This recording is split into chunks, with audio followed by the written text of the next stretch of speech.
2016 Atlanta Falcons. At halftime of Super Bowl 51, Atlanta was in control. Matt Ryan, the MVP, went 7 of 8 for 115 yards and 2 TDs in the second quarter. Julio Jones made highlight grabs, and Robert Alford's 82-yard pick six pushed the lead to 21-3 at the half. Midway through the third, Ryan capped an 85-yard drive with a TD to Tevin Coleman. At 8:31, it was 28-3, the largest lead in Super Bowl history, with win probability over 99%. Then came the collapse. Brady led a 13-play, 75-yard drive, finishing with James White from 5 yards. The missed extra point kept it 28-9. Early in the fourth, a 33-yard field goal cut it to 28-12. On Atlanta's next drive, Dante Hightower beat Devonta Freeman on a blitz and strip-sacked Ryan. The Patriots took over at the 25. Brady needed 5 plays to find Danny Amendola for 6, then White ran in the 2-point conversion, 28-20 with 5:56 left. Atlanta still had a chance. Julio Jones made a toe drag catch at the 22 with 4:40 remaining. A field goal ends it. Instead, a sack and a holding call forced a punt. Brady took over at his own 9 with 3:30 left. He went 9 of 10 on a 91-yard march, including Edelman's juggling catch at midfield. White scored from a yard with 57 left. Amendola converted the 2-point try. Tie game, 28-28. Overtime rules gave the Patriots the ball first. Brady drove 75 yards and 5 completions. From the 2, White powered in for the walk-off. Final, 34-28. Brady set a Super Bowl record with 466 yards. Ryan's 284 and 2 TDs weren't enough. He never touched the ball in OT. Jones's miracle catch was erased by defeat. The 28-3 meltdown wasn't one play, but a chain of failures. Play calling, blocking, clock management, and it left Atlanta scarred ever since. 2007 New England Patriots. No team had dominated like the 2007 Patriots. They went 16-0, the first perfect season since 1972. Tom Brady threw a record 50 touchdowns. Randy Moss set the single-season mark with 23. Their average win margin topped 2 scores. They weren't just winning, they were dismantling opponents. At 18-0, they were 1 win from immortality. But the Giants' pass rush, Michael Strahan, Justin Tuck, Osi Umenyiora, mauled Brady, hitting him 20 times and sacking him 5. Through 3 quarters, the Patriots had only 7 points, their lowest output of the year. In the fourth, Eli Manning connected with David Tyree for a 5-yard score, Giants up 10-7. Brady responded with what looked like the championship drive. 12 plays, 80 yards, capped by a 6-yard strike to Moss at 2:42. New England led 14-10, 2 minutes from perfection. Then came the collapse. With 1:15 left, facing 3rd and 5 at his own 44, Manning escaped a near sack, rolled right, and hurled downfield. Tyree rose, pinned the ball to his helmet, and held on for 32 yards. One of the most improbable catches in NFL history. 4 plays later, Manning hit Plaxico Burress for the go-ahead touchdown with 35 seconds left. Giants 17-14. Brady had 29 seconds and 3 timeouts. First down, incomplete to Gaffney. Second down, Jay Alford sacked him for -10. Timeout. Third down, deep shot to Moss, broken up. Timeout. Fourth down, one last heave to Moss, batted away. Turnover on downs. One kneel ended the perfect season. Brady and Moss never won a Super Bowl together. The 18-1 year remains both the greatest statistical run and the most infamous collapse in NFL history. For the Giants, it launched Eli Manning's legend. For the Patriots, it was the fall from immortality. 1998 Minnesota Vikings. The 1998 Vikings went 15-1, setting an NFL record with 556 points. Randall Cunningham threw 34 touchdowns.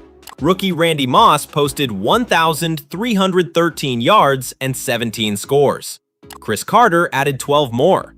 Kicker Gary Anderson was perfect. 35 for 35 on field goals. 59 for 59 on extra points. In the NFC Championship, Minnesota looked destined for the Super Bowl. Cunningham hit Moss for a 31-yard touchdown, and by late in the second quarter, the Vikings led 20-7. The Metrodome shook.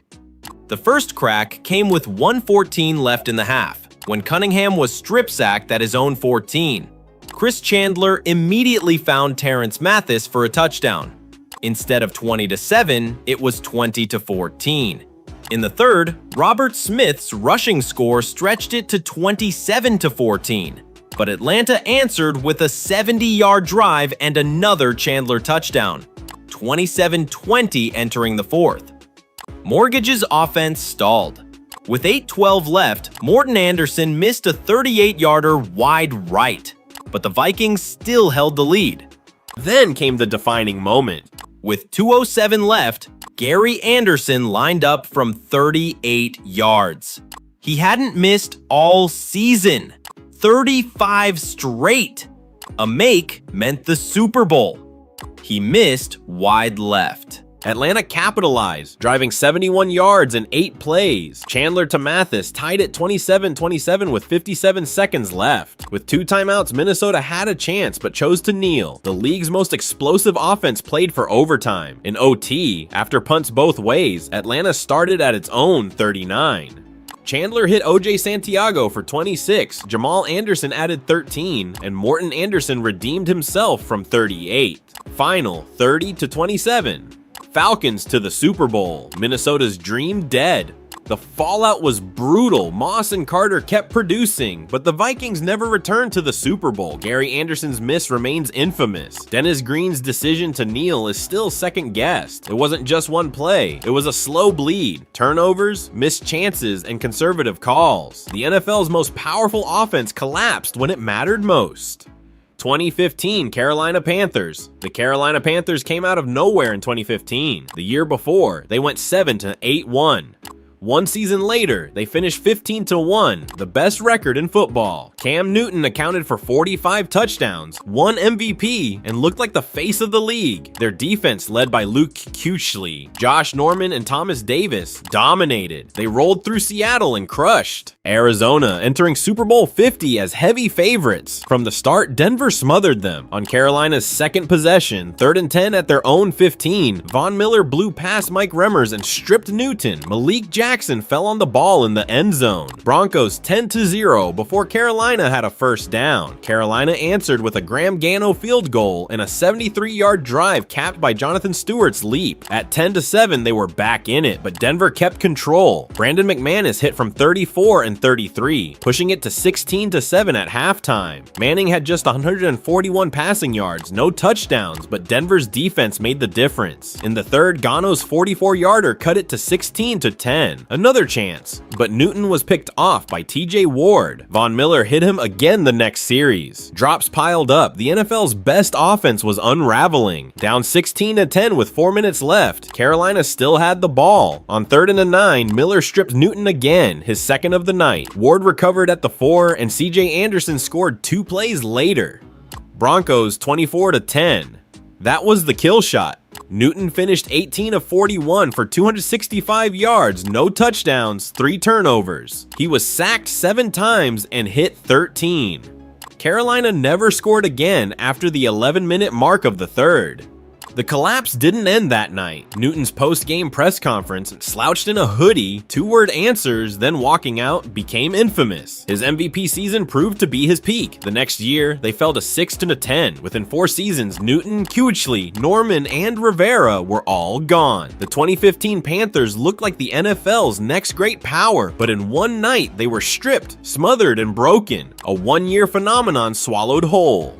1993 Houston Oilers. The 1993 Oilers looked finished at 1-4, then everything clicked. Warren Moon settled into the run and shoot. The defense, stacked with Sean Jones, Ray Childress, and Bubba McDowell, started dominating. Houston won 11 straight to finish 12-4, the hottest team in football. Along the way, they destroyed Kansas City 30-0. No AFC contender entered the playoffs looking more dangerous, but the cracks were already there. The season was marked by dysfunction. Offensive coordinator Kevin Gilbride clashing with defensive coordinator Buddy Ryan, and even a sideline punch between the two in Week 17. The Oilers were winning, but barely holding together. In the divisional round against Kansas City, Houston came out fast. Al Del Greco hit a 49-yard field goal. Moon connected with Haywood Jeffiers for a 7-yard touchdown. By the end of the first quarter, the Oilers led 10-0 and looked like the juggernaut that had stormed through the season. That's where the slide began. The second quarter passed scoreless, but the momentum shifted. Early in the third, Joe Montana found Keith Cash from 7 yards out. Lead cut to 10-7. By the end of the quarter, Kansas City had tied it 13-13. The fourth quarter was the collapse. Step by step, clock on the wall. 8:38, a Montana, J.J. Burden, 11 yards. Chiefs lead 14-13. 7:44, 2 touchdowns in 54 seconds. After Moon fumbles, Montana, Willie Davis, 18 yards. Chiefs 21-13.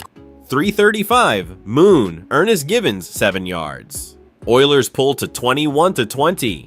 1:55, Marcus Allen, 21-yard run. Chiefs 28-20s, the clincher. The Astrodome was silent. The fallout was immediate. The coaching staff fractured. Buddy Ryan left for Arizona. Jack Pardee was fired the next season. Within 3 years, the roster was gone and the franchise relocated to Tennessee. The 1993 Oilers had risen from 1-4 to the NFL's hottest team, but when it mattered, their internal chaos caught them, and the run ended not with glory, but collapse. 2010 San Diego Chargers, the best team to miss the playoffs. On paper, the 2010 Chargers were unbeatable. They finished with the NFL's #1 offense in yards and #1 defense in yards allowed. The only team in history to do both and miss the playoffs. Phillip Rivers led the league with 4,610 yards and 30 touchdowns. Antonio Gates had 10 TDs in 10 games. Rookie Ryan Matthews added balance, and Sean Phillips anchored a pass rush with 47 sacks. But their downfall was special teams. Week 1 set the tone. Kansas City's Dexter McCluster returned a punt 94 yards for a touchdown, and Jamal Charles ripped a 56-yarder. San Diego outgained the Chiefs 389-197, but lost 21-14. Week 3, Seattle's Leon Washington housed 2 kickoffs, 101 and 99 yards. Chargers piled up 518 yards to 271, yet lost 27-20. Week 6, St. Louis blocked a punt, setting up an early score. Despite holding the Rams to 287 yards, San Diego lost 20-17. Week 7, against New England, they fumbled a punt, allowed another blocked punt, and gave the Patriots 13 points off miscues. Rivers threw for 336 yards. The Chargers outgained New England by nearly 200 and still lost 23-20. By mid-season, they were 2-5 despite outgaining every opponent. Special teams had already surrendered 3 blocked punts, 3 returned TDs, and endless short fields. They rallied, winning 4 straight to get to 6-5, then reaching 8-6 after Rivers threw 3 TDs against the 49ers. Playoff hopes were alive. But Week 16 ended it. Cincinnati's Quan Cosby returned a punt 30 yards to set up a touchdown. Rivers threw 2 interceptions, and the Chargers fell 34-20, eliminated. They finished 9-7, the league's top offense, top defense, and passing leader, but no postseason. The fallout, Norv Turner lasted 2 more seasons without another AFC title run. Rivers, Gates, and Vincent Jackson kept producing, but the window closed. The 2010 Chargers proved the brutal truth. Stats don't win games, execution does, and the best team ever to miss the playoffs was undone by special teams. 2012 Baltimore Ravens.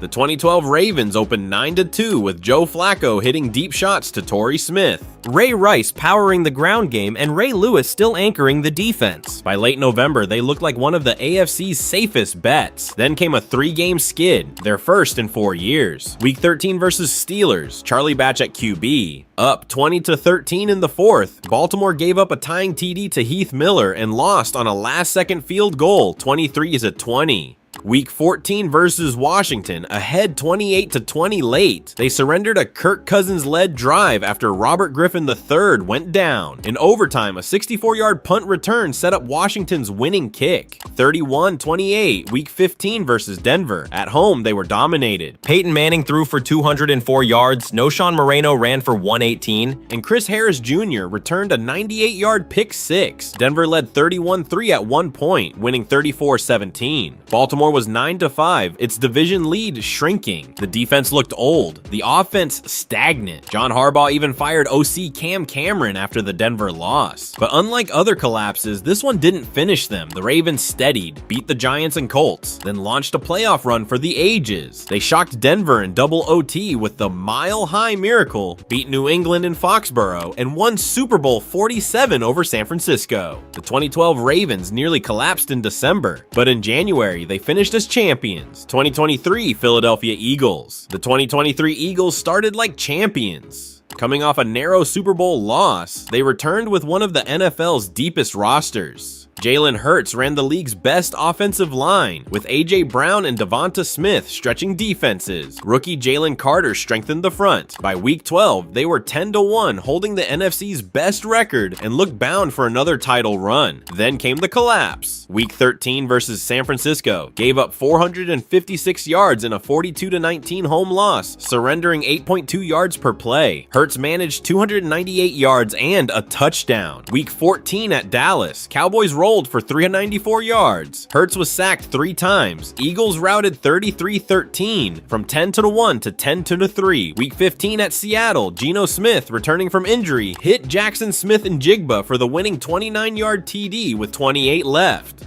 Seattle 2017. Week 16 versus Arizona, 3-12. Cardinals ran for 221 yards, dominated time of possession, and stunned Philly 35-31. Fans booed them off the field. Week 18 at New York, Hurts threw 2 picks. Offense mustered 10 points. Giants 27-10, from 10-1 to 11-6. The wild card round was worse. Tampa shredded them 32-9. Baker Mayfield threw for 337 and 3 touchdowns. Hurts averaged 3.7 yards per attempt, and the defense gave up scores on 5 of 6 first-half drives. The game was over by halftime. The fallout was swift. OC Brian Johnson and DC Sean Desai were fired. Veterans like Fletcher Cox and Jason Kels faced retirement. The Eagles went from 10-1 favorites to a 1-6 collapse and one of the ugliest playoff exits in franchise history. One stretch didn't just end a season, it exposed a roster that was never as strong as its record. If you want more stories of NFL greatness and collapse, hit subscribe, drop a like, and stick around. The next chapter of football history is already waiting.